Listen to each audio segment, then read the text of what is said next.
Okay, so welcome to our July workshop. I think I know most of you, but my name's Alison Bell. And today we're going to look at working together, teacher and pupil to start with, just to ensure that we're all on the same page. And we're also going to look at how we can involve parents. So for the session, we're going to explore the learning process to support teachers and pupils, and we will revisit the 3 stages of learning to ensure we are considering this in our teaching. So some of you may remember that, some of you may not, but it is always good to revisit. We're also going to explore a little bit and remind ourselves how we can check pupils' understanding of the tasks we give them and reflect on the learning at the end of the lesson. And we're also going to discuss how working together, so that's teachers, pupils and parents, could progress our learning. And it could be that we use SwimPix with this, but in reality, what we're going to talk about is how are we going to do that? So hopefully this will be a little bit of a revision and also just to think about whether we're doing it within our own teaching. So with the 3 stages of learning, the first stage is the cognitive stage, where skills feel awkward and new. As teachers, we need to continually break down the skills to effectively motivate our swimmers, perhaps saying the same thing in as many different ways as possible to enable learning. So our break it down books, and the blue one there is for the learn to swim and the red book is for the school swimming. They will help us how to break down the skills and strokes. With each practice in the book, there's 2 different teaching points to help with the what to think about whilst having a go at the activity.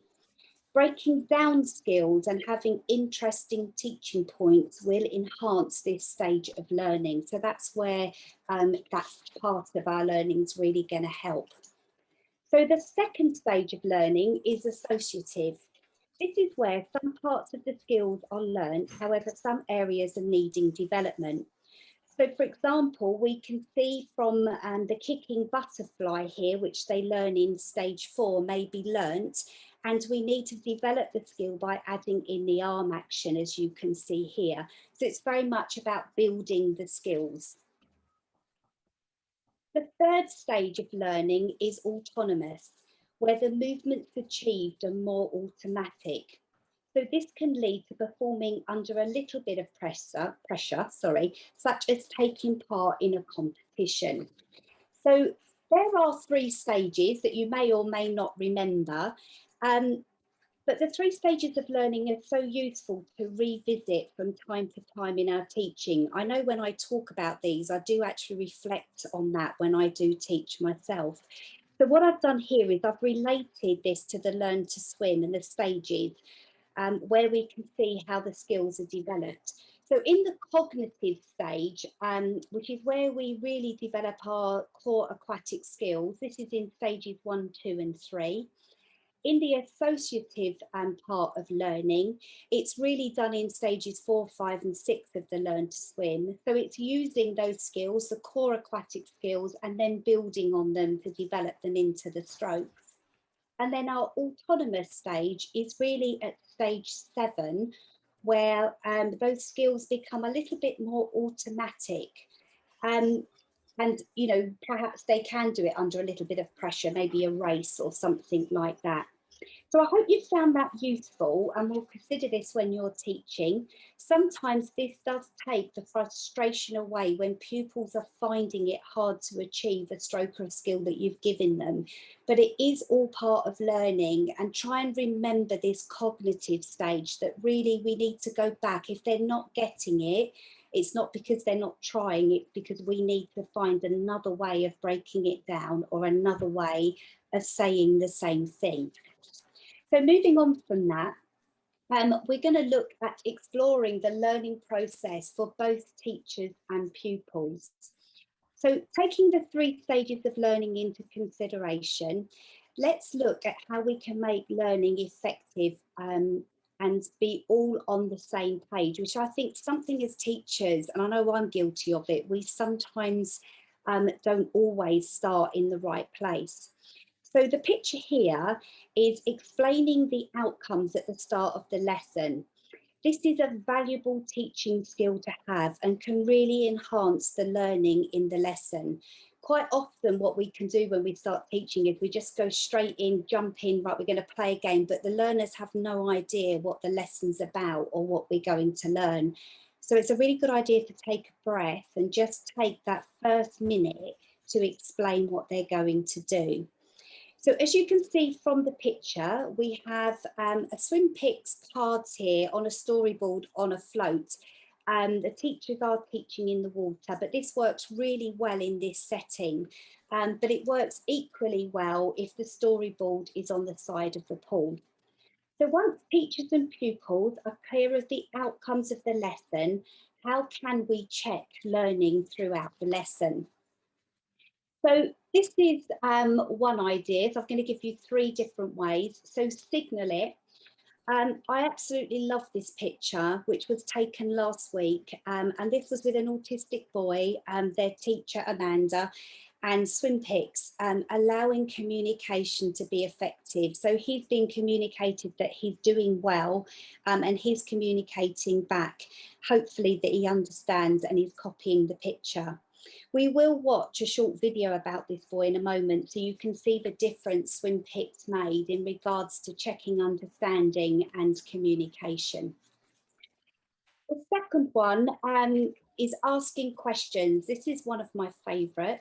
Some answers you get are so funny. I'll just share a small story with you.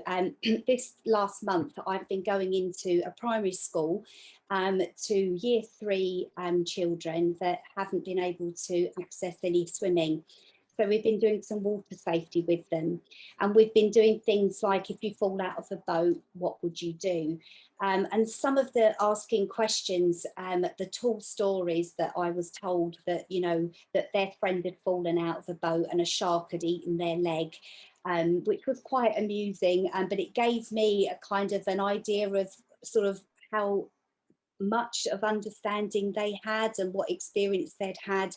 And more importantly, it builds rapport between teachers and pupils, and checking what they've understood, which gave me, in that incident, a kind of a playing field as to where to sort of put my next question, etc. So asking questions is a really valuable tool. Demonstration is probably the most powerful tool we have of checking learning. As teachers, our observation skills need to be fabulous, so we can then proceed to the next best practice.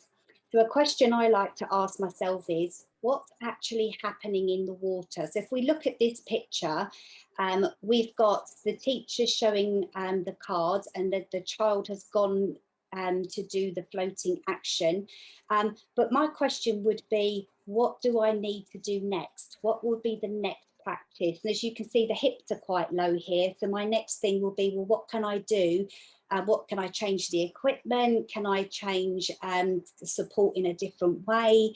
What could I do for learning to take place? So I think that's our most valuable tool. The next way of checking learning really is, time is often challenging to us when teaching. And again, I know I'm guilty of not quite having enough time at the end of the lesson. However, time to reflect on the learning at the end of the session can be really valuable, offering feedback and assessment decisions. And you can see from the picture here, this is the lovely Danielle. She is going through with the class at the end what they've learnt, asking questions, and more importantly, letting the learner know whether they've achieved the outcome. It's always nice to know when you've achieved what you've been asked to do, and can be a great motivator for the next lesson. And it's a great skill to have. So I hope that's just been helpful to revisit those things, and just to think about, do we do that with our lessons to get the most out of our lessons? So what I'd like to share with you now, some of you may have seen this, I did post it on Facebook, but for me, sort of working with SwimPix and sort of developing that over this COVID time, this really made me feel that the cards are making a difference with communication and motivation. And this was from a top-up course this week. So I'm just going to share this with you. I've been using this great SwimPix cards all week for top-up week. It's been an amazing resource. Absolutely. This week we started with a really sick staff who was not integrating, not communicating. And now travelling, listening, action, looking at pictures, and has made great progress. I recommend to anyone some invaluable tool out of noisy environment. Okay, thanks to Amanda for recording that to us. They really are making a difference to the learning, and for me it is about the learning, and it is about how as teachers we can up our game really to make sure that learning takes place, and the relationship, which is really what we're talking about, between the teacher and pupil. Are we all on the same page? So I'm just going to stop sharing there for a moment. I totally agree with you. It is difficult in that, and I think that's something for us as teachers. We need to work out what works, and I think that's the main thing when you're teaching. But to give that at the beginning of the lesson, what we're going to achieve, and I think if you don't do it, because, and again, I completely understand that when you say you're going to do X, Y, and Z, only probably one's listened, etc. You know, but even if you give the first, you know, in the warm-up game, we're going to all really try and work on our floating position, yeah, in the game, but make sure they know what each section of the class, what it is they're working towards, and I think that's so important, because I think. I know I do it for, you know, you sort of think, actually, have I told them what we're doing? Because all I'm doing is I'm teaching them something, and in my head I'm really clear what I'm teaching, but actually does the learner understand what I'm trying to achieve? Does that make sense? And then I think it's, and I'm putting this in my own learning, I know if I'm learning something new, is I want to know whether I actually achieved it at the end. And I think sometimes we forget to say, well done, you've passed that outcome, or well done, you know, I've got a tick in the box for that one, or I'm going to pass it, because it, and I think that's a great motivator. And I think 30 minutes, it's so valuable to have those skills I've spoken about in the lesson. Does that kind of, you know, I understand what you were saying, Ariana, about, you know, 30 minutes isn't very long. But I suppose my question to you is, could we make it more effective if the learner actually understands what they're doing, rather than just us giving a lot of information? Yeah. So what I'm going to do now is I'm going to show a slide with you first.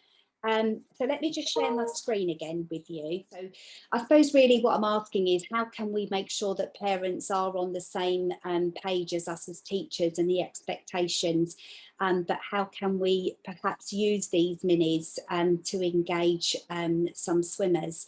So how can we engage, support parents in our planning and activities at home or at a family swim session? And how can we all be on the same page? I'd be really interested in your thoughts really on whether maybe swim schools could use these minis to either maybe sell to parents, or have them to rent out, or to perhaps have them to give out and then to use on a weekly basis. I'll give you one example. We do have a girl at my swim school who's on the autistic spectrum, fairly non-verbal. She actually has the stage 1 minis cards, which she does use at home. She also uses the Learn to Swim videos, and she's got the link to that resource as well. And the difference in her using them at home and then bringing to the pool is really working now. She is beginning to float on her back and move forward, sideways and backwards. So we are getting somewhere with her. So I'm going to stop sharing.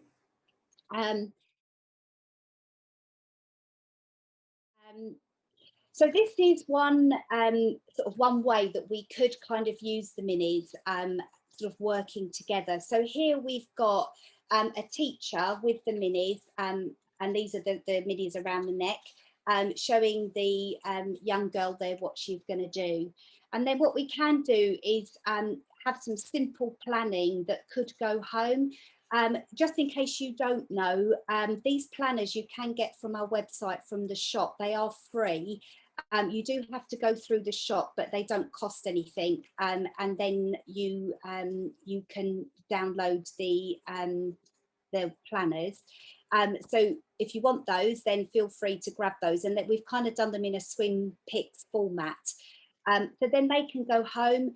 And we've got a picture here because we took these pictures actually during COVID, so we couldn't get some swimming pictures. But you know, the parent working, getting familiar with the cards with the child at home.